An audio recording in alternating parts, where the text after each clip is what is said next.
Hey y'all, happy Monday. It's July 3rd and today we are quite overcast with a little breeze, which hopefully we've been forecasted to get a few showers each day, which we haven't gotten. We did have heat lightning last night, but yesterday we hit the mid 90s with a triple-digit heat index. And there was no breeze. Today there's a little breeze out of the south, but unfortunately for my birds, the house kind of blocks it, but it does blow in kind of towards the southwest that way, so that's good. But yeah, today before noon we were already in the 90s with a triple-digit heat index of 105, which was yesterday, but today it's supposed to, I think, it feels like it's supposed to get up into the triple-digit teens, but anyhow, I was out for about 45 minutes an hour between 11 and 12, and with a little bit of breeze and overcast. I mean, I wasn't burning up like I was yesterday, but boy, when I went in the AC, I could feel how hot my core was. But they are doing great. I have been coming out at noon, and they have a waterer under that shade cloth. They have one over here that stays under the eaves, and then they have actually 3 inside the coop, and they're all been filled with ice water. Yeah, they're spoiled.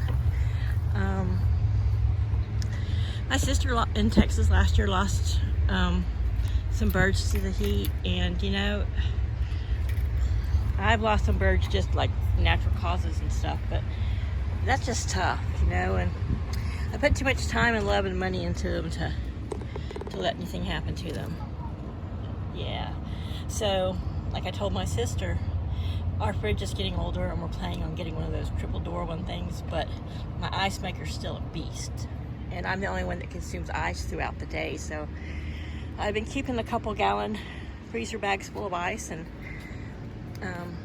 at noon I come out and dump all the waters, which were done the night before, and refill them with ice water, and they seem to like it. And Laddie, please stop. They got a little green one under there that stays in the shade. I put one of the big bowls up here, and as you can see, they're hanging out in the coop up on the roost. I invested in this fan, which is a pretty powerful little floor fan, so it keeps constant airflow going through. We are surrounded by green, so I think that really does help with the keeping the yard cool. And this run, which is 5 by 15, is in the shade all day long, so it never does see sun except for right here around the door. I do keep the vinyl up around this corner just because that's where I keep stuff. That's where their food is. It can stay dry and it blocks the morning sun. Stop pecking me, mister. Anyway, Laddie's being a jerk. And then I moved my little Ryobi battery pan, and it's blowing, yeah, these elbows alone, into these nest boxes, because I think these are the ones that stay the warmest. Like I said, they have vents, but I don't know, who wants to sit in a hot metal box and squeeze out an egg? I wouldn't. One of the Brahmas have been getting in here. These are the ones I built, and they just have little curtains in the back, so you can still see light and they still get airflow, and they only have curtains in between them. I mean, they have some boards, but so they don't see each other and get all like, oh, don't look at me while I'm laying my egg. It's just curtains that still let airflow. These were like chicken dresses that I didn't like. I wouldn't put them on my chickens, they're ugly. So, but they make a little bit nice little curtains. So they've got I got a nice bag of dirt the other night. Paul came and dumped half of it in there.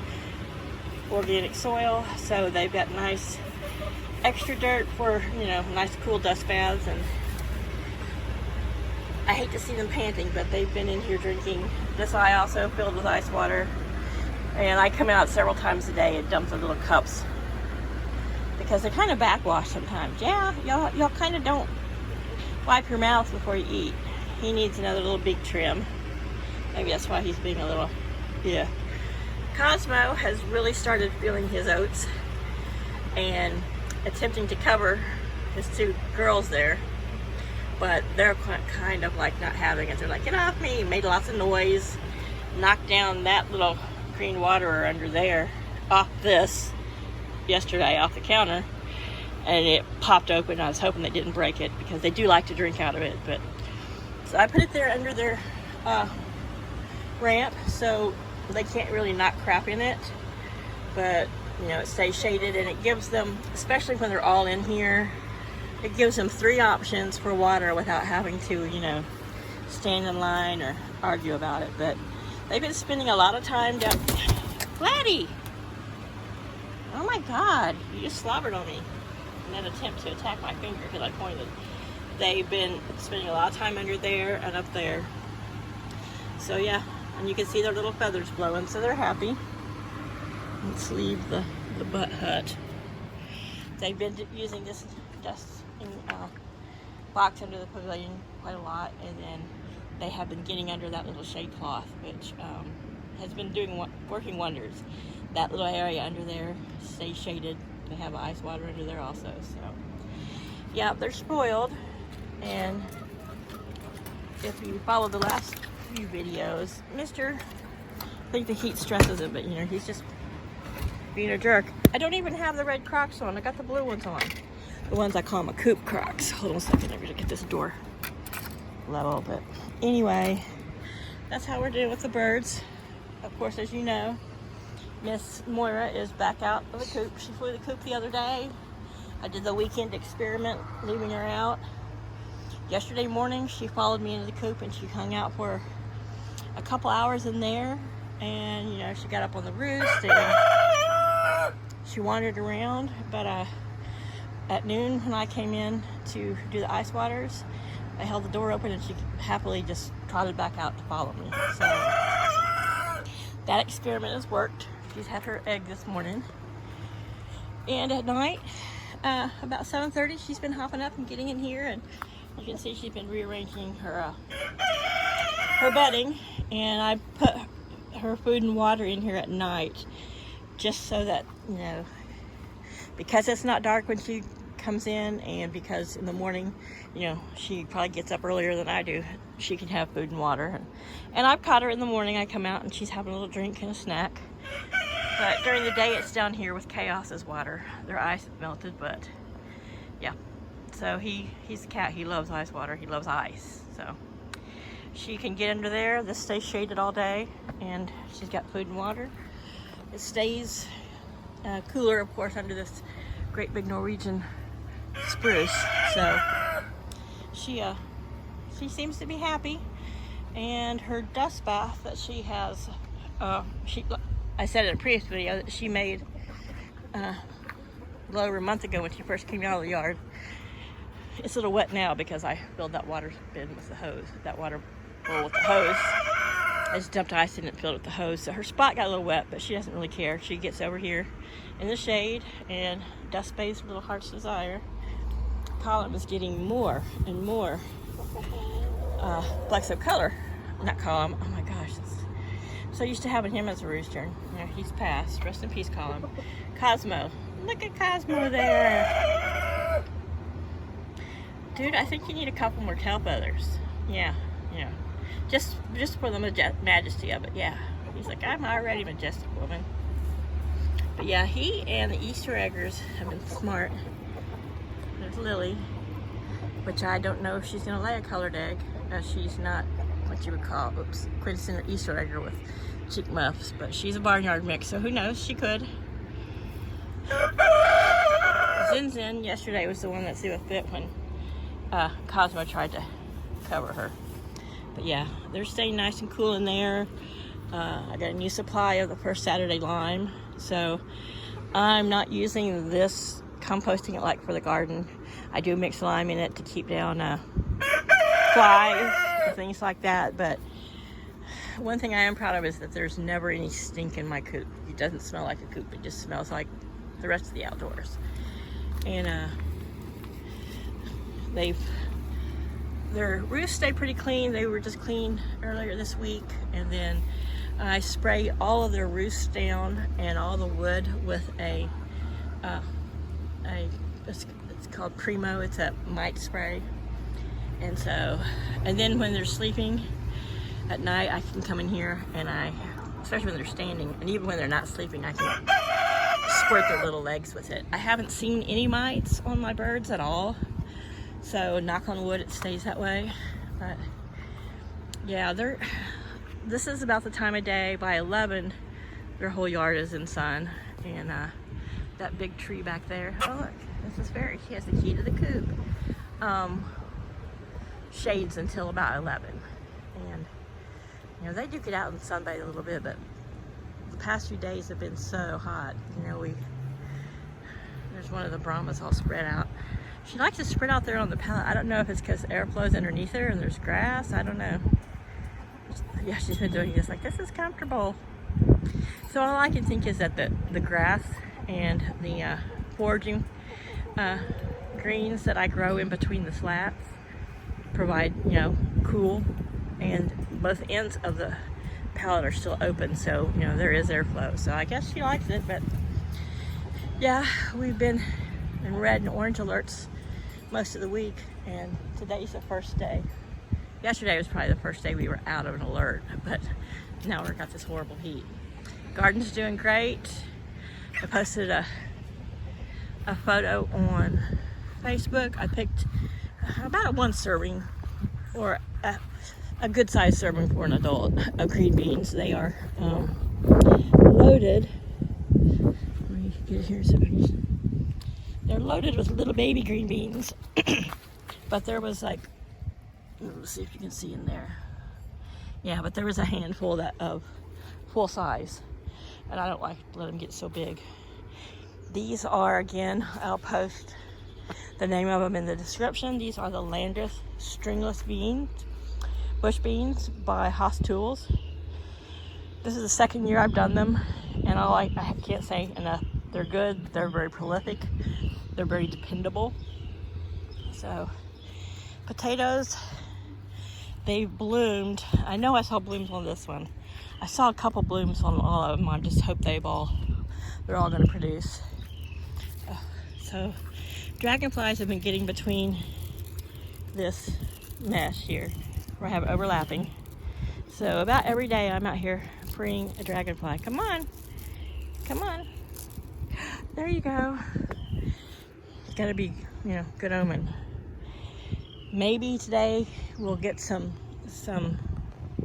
rain, but it says a couple times a day we might have a shower, but it said that yesterday and we didn't get crap. So I need to come out here with the weed eater and my little, Paul bought me those little, you've probably seen them in previous videos. They're a hand clipper for grass, but just for grass, and it's made by Ryobi. So it's portable, it's not super heavy. I can put a battery in it and I can take this all down really, really short. But that cucumber gets bigger every day. I'll get another one under there. The Greek basil and the Greek oregano are doing great. Something's been nibbling on this a little bit, but I do believe that the marigold's going to help. This is the watermelon. You're going crazy. And that's one of the reasons I want to get this grass out of here. And if I have to, I have extra shade cloth. I may strictly, once I get it all weed eated and trimmed down super short, use some of that shade cloth and just cover it like a tarp. That way the grass will be tamped down. There won't be, this does have the holes in it because things were planted in here last year, and that will give the watermelon lots of places to climb out without getting tangled up and buried in the grass, and hopefully there'll be better watermelon that way. But these are all the sugar baby watermelons from Haas Tools, and they'll be really all dark, round. I can't remember if they're seedless or not, but that doesn't matter. They're a very sweet, smaller watermelon. The kind that I just can cut in half and make my dinner watermelon. Which everybody thinks it was just summer fun, but watermelon is really so good for you, especially in the summer. The high water content for hydration. It's got lots of antioxidants and it does have quite a few vitamins in it. So, and the birds love it. So I didn't just do the watermelons for myself, but yeah. See, here's Lily. You can see her panting a bit. but she is right in the path of the fan, as is Zinnia and Cosmo. And yeah, so the fan continually blows air through here. And right now, I'm facing the west and I've got a breeze in my face, so yeah, it keeps the airflow. And Miss Moira, who likes to get up in there and groom and scratch around, I'm hoping that she's going to lay an egg. I'm hoping that by providing them with lots of cool water, lots of shade and breeze, that these girls who are right at laying age, their stress will be a bit lower and they can, and they'll still continue to lay. But I do expect, you know, that they might not fly it super hot, but we'll see. The Easter eggers are just about ready to lay, but the Leghorns are of laying age. But again, they're all in there. Leghorns are down in the dust bath. So is the Rhode Island Red, and she's looking older and older. You can kind of tell by her feet and her ankles, just that she's old. It's one of those things, kind of like people, you can tell by looking at a woman's hands sometimes her age.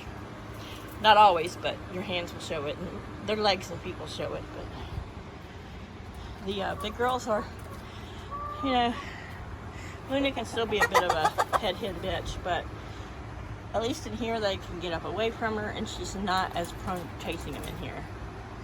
But, you know, they do have places into the shade to go if she chases them out.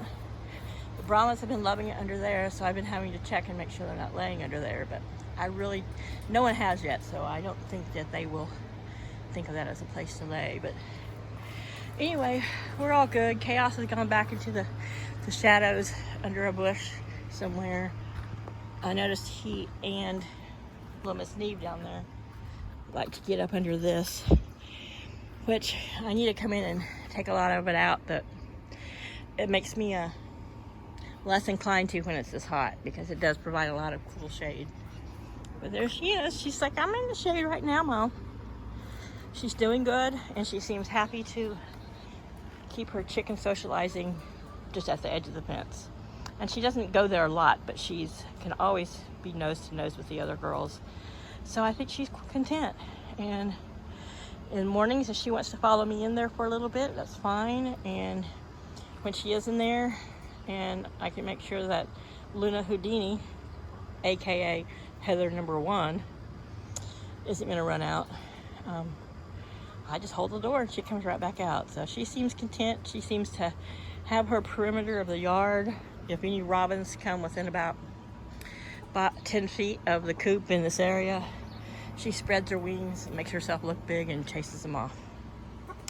All right, so it's about 20 minutes of me rambling about the birds, but they're just so darn cute.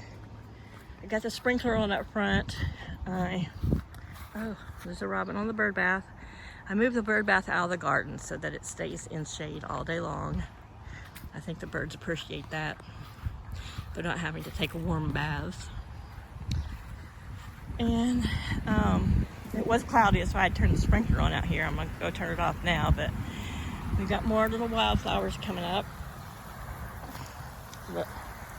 Several of these are the same that came up last year, and this is a monarch mix, and this is the first time I've ever had marigolds come up from seed. They're notoriously hard to grow from seed, but I think by like they say with all wildflower mixes and seedlings, and when you plant from seed, always keep the soil moist. So they're coming up nicely. Those lily are doing great. The hydrangeas have become quite purple and robust. See, how could you turn those pink? I love that dark color. But anyway, I'm getting ready to go turn the sprinkler off and go in and have some lunch and cool off. Because though there's a breeze on me, I'm sweating. And I don't like to be sweaty. So you guys have a great holiday. Hope you're trying to stay cool. Any of you guys in the path of storms, what they call a Derecho or whatever, where the cold fronts and the extreme heat are meeting and causing all kinds of phenomenal storms. And say a prayer that we get a little bit of that here, because we could use some cooling off. But yeah, she seems to, she acts like, you know, she's really familiar with this area. The coop, that little coop was right here until about a week before Cosmo passed. So when I come out the door, she comes running to me. You see where she is. Oop. She's about 2 feet away from me. She's just like, hey, Mom. She's motivated by treats. Every morning I've been giving her a spoonful of the soft food that I put out for Chaos, and she loves it. And she can get up on the back porch if she wants and come in the house if she wants, but she doesn't go up the steps to the back porch. She goes to the bottom of them and then stops. So who knows, that may last, may not, but she's safe and she seems quite content and happy. Hey, Moira, we're talking about you again. You mama little special girl, come here. She's like, don't touch me. 6 inches, can't get any closer. But yeah, her comb has gotten really, really red, and she's, like I said, she was sitting for Laddie to cover her, but she still has not laid an egg. So I'm just hoping that she does and everything's good. I think it's just, you know, the heat and stress of being in there. And so hopefully, you know, a few days of she's been in this less stressful environment, which though she doesn't have the stress from other birds or animals, and she hangs out with the cat, you know, quite happily. Yesterday they were both up in there in the shade. She was on the perch and he was just laying there in the bedding. So I'm sure it'll take a while for just the stress of a move to dissipate, but hopefully she'll start laying soon. But yeah, see, you can see her siblings on the other side of that back wall right by her perch. So I like to think that she doesn't feel like she's roosting alone at night. You know, they're all close by. All right, Mama's going in. It's hot. Mama's sweating. Her eyes are starting to burn. There's so much sweat running into them. But yeah, we'll just close it out with this beautiful little Moira, cream crested Legbar. Bye, y'all.